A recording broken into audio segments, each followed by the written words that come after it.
Good morning, students. Today we start our last topic of this chapter. Answer the following questions in detail. In previous lecture, we already discussed about the 3-4 sentence scientific reason of this chapter. Now we start our last topic. Answer the following questions in detail. Right? Our first question is explain why sliding friction is less than static friction. जो sliding friction होता है क्यों कम होता है किससे? Static friction से। क्यों कम होता है? क्योंकि जो स्लाइडिंग है, ठीक है, ऑब्जेक्ट है वो ऑलरेडी स्लाइड कर रहा है, राइट। इसमें कोई अभी स्टैटिक में क्या था कि अभी तो वो स्टेशनरी ऑब्जेक्ट है, वो कोई मूव नहीं कर रहा था, पर स्लाइडिंग में तो ऑलरेडी वो मूव कर रहा है, तो इसके कारण स्टैटिक में जो फ्रिक्शन लगता है वो ज़्यादा लगेगा क्योंकि उसमें फोर्स भी ज़्यादा लगेगा ऑब्जेक्ट को मूव कराने में। पर स्लाइडिंग में जो फ्रिक्शन लगेगा एज़ कम्पेरेटिव टू स्टैटिक कम लगेगा क्योंकि वो ऑब्जेक्ट ऑलरेडी मूवेबल है, मूव कर रहा है, सिर्फ हमने उसकी स्पीड को हमने मेंटेन रखना है, राइट। देखो, the force required to overcome friction at the instant an object start moving from rest is a measure of static friction.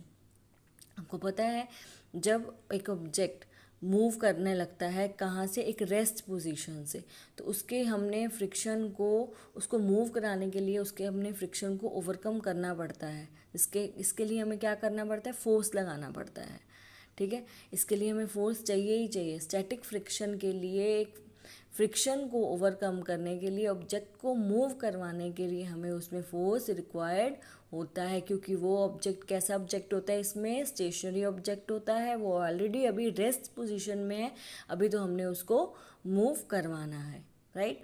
On the other hand the force required to keep the object moving the same speed is a measure of sliding friction. और sliding friction में क्या कर रहा है कि जो अभी object क्या है, keep the object moving same speed पर उसको मूव करवाने के लिए, जिसमें वो मूव कर रहा है, ऑलरेडी वो ऑब्जेक्ट मूविंग है, ठीक है।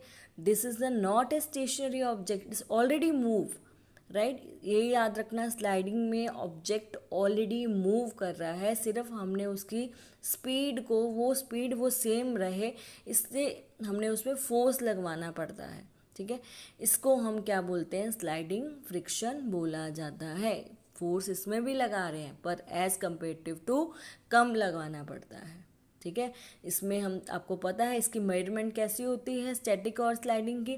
जितना हम फोर्स लगाएंगे उतना ही मेरा स्टैटिक फ्रिक्शन होगा, जितना हम फोर्स लगाएंगे उतना ही मेरा स्लाइडिंग फ्रिक्शन होगा, ठीक है।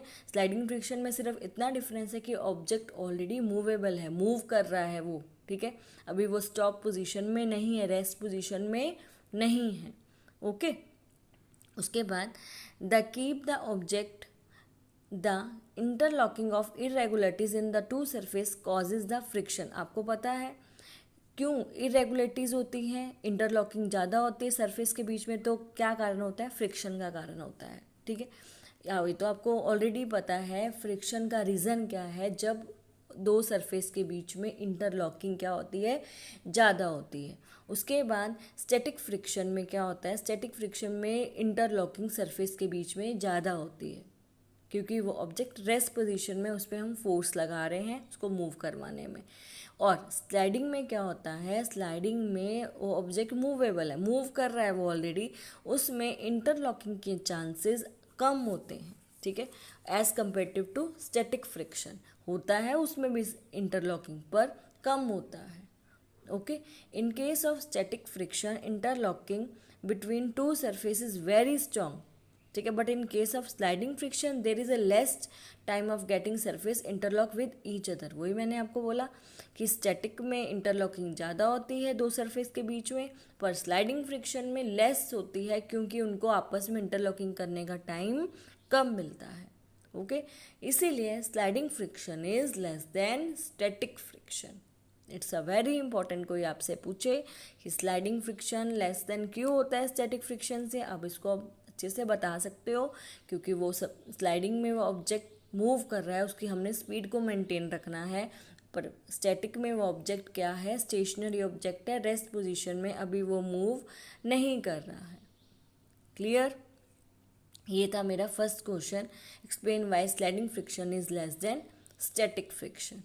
Okay, now our second question is give examples to show that friction is both a friend and a foe. जो एग्जाम्पल दो कि फ्रिक्शन एक फ्रेंड भी है और एक हानिकारक भी है, मतलब ए फो मतलब हानिकारक, दुश्मन है हमारा, ठीक है, फ्रेंड भी है और एक दुश्मन भी है। ऐसा क्यों है? फ्रेंड तो आपको पता है, इसके बिना आप लिख सकते हो, इसके बिना आप चल सकते हो, नहीं चल सकते। इसके बिना आप एक नेल को फिक्स करना होता है ना वॉल में, वो भी नहीं हम कर सकते हैं। बहुत सारे ऐसे वर्क हैं जो हम फ्रिक्शन के बिना नहीं कर सकते। और फ्रिक्शन हमारे लिए हानिकारक भी क्यों है? क्योंकि इसमें क्या होता है, हीट जनरेट होती है, जिसके कारण हमारी एनर्जी क्या है, वेस्ट होती है। इसमें वियर एंड टेयर ऑब्जेक्ट्स हो जाते हैं, मतलब ऑब्जेक्ट क्या है, घिस जाते हैं, फट जाते हैं, राइट। फिर उसके बाद वो कह रहे हैं कि मशीनरी के कुछ पार्ट्स डैमेज हो जाते हैं क्योंकि आपस में घिसते हैं, ठीक है, तो डैमेज तो होंगे ही ना। ये किस कारण घिसते क्यों हैं, किस कारण से घिसते हैं? बिकॉज ऑफ फ्रिक्शन के कारण। इसके कारण फ्रिक्शन हमारे लिए कुछ चीज़ों में हानिकारक है, कुछ में हमारा फ्रेंड है, कुछ में हमारा दुश्मन है। एज अ वो मतलब दुश्मन, राइट। तो वो क्या होता है, पहले हमने डिस्कस करना है फ्रिक्शन एज अ फ्रेंड। वो कैसे होगा? It allows us to walk comfortably on the road. वो हमें कंफर्टेबली अलाउ करता है किसमें, रोड पर चलने के लिए, ठीक है। फिर हम उसके बिना क्या होता है, रोड पर अच्छे से नहीं चल पाएंगे यदि फ्रिक्शन कम, आपको पता है यदि फ्रिक्शन कम होता है तो आप अच्छे से उस पर नहीं चल सकते हो, आप स्लिप कर जाते हो। स्मूथ सरफेस होगा, फ्रिक्शन कम होगा, आप चल पाते हो, नहीं चल पाते, हम गिर जाते हैं, स्लिप कर जाते हैं, राइट।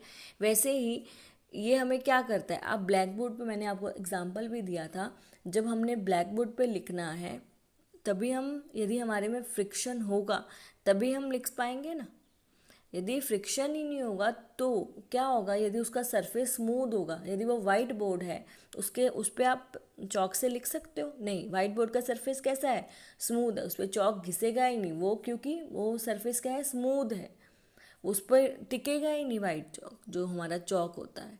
इसीलिए हम उसके लिए ब्लैक बोर्ड यूज़ करते हैं। ब्लैक बोर्ड वो टिक जाता है क्योंकि उसका सरफेस क्या है, रफ है, वहाँ पे फ्रिक्शन है, ज़्यादा है, इसके कारण हम उस पर लिख सकते हैं। वैसे ही आप पेपर पर पेन और पेंसिल से ऐसा होता है, ठीक है, इसीलिए हम लिख सकते हैं क्योंकि वहाँ पे फ्रिक्शन अवेलेबल है। यदि फ्रिक्शन नहीं होगा, रिड्यूस हो जाएगा, तो हम लिख भी नहीं पाएंगे, ठीक है। We can fix a nail on the wall. हम वॉल पर जो फिक्स करते हैं नेल, वो भी किसके कारण कर सकते हैं, फ्रिक्शन के कारण कर सकते हैं। ये 3 रीजंस बताए कि वो आपका कैसे फ्रेंड है। और आई होप आपको अच्छे से समझ आ गया होगा। इसके कारण हम कंफर्टेबली रोड पर चलते हैं, इसके कारण हम लिख सकते हैं, इसके कारण हम नेल को फिक्स कर सकते हैं वॉल पर, राइट। अब फ्रिक्शन एज अ फो, वो हमारे लिए दुश्मन क्यों है, बताओ। It's causes wear and tear in the object. वो जो ऑब्जेक्ट्स होते हैं उनको घिसा देता है, फाड़ देता है, ठीक है। क्यों? क्योंकि मैंने आपको बताया था, जब हम चलते रहेंगे तो जूते के जो हमारे सोल होते हैं वो घिस जाते हैं ना, फट जाते हैं। तो चलें, सरफेस आपस में कांटेक्ट में आएंगे, चलेंगे आपस में, तो वियर एंड टीयर तो होगा ही ना। तो ये इसका दुश्मन है, इस कारण क्योंकि वो घिस जाते हैं, राइट। पर when a machine is operated, heat generated cause much damage of energy due to friction.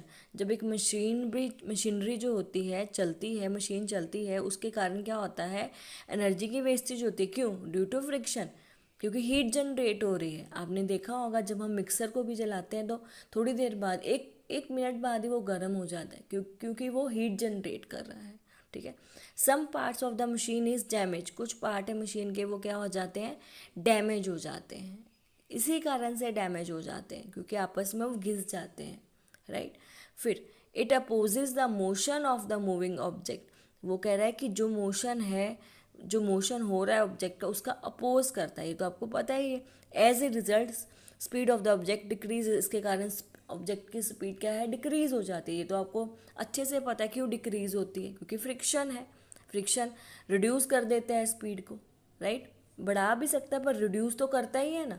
Reduce कैसे करता है, आप जब ब्रेक लगा देते हो तो ऑब्जेक्ट की स्पीड क्या है, रिड्यूस नहीं हो जाती। एक बॉल चल रही है सरफेस पर, वो धीरे धीरे रुक जाती है because of a friction, right. तो इसके कारण क्या है, फ्रिक्शन हमारा फ्रेंड भी है और हमारा एज अ फो भी है, मतलब हमारे लिए वो दुश्मन भी है, राइट। ये हमारे थे डिटेल क्वेश्चंस।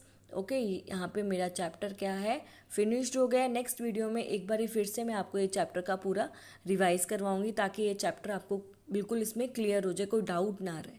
ओके।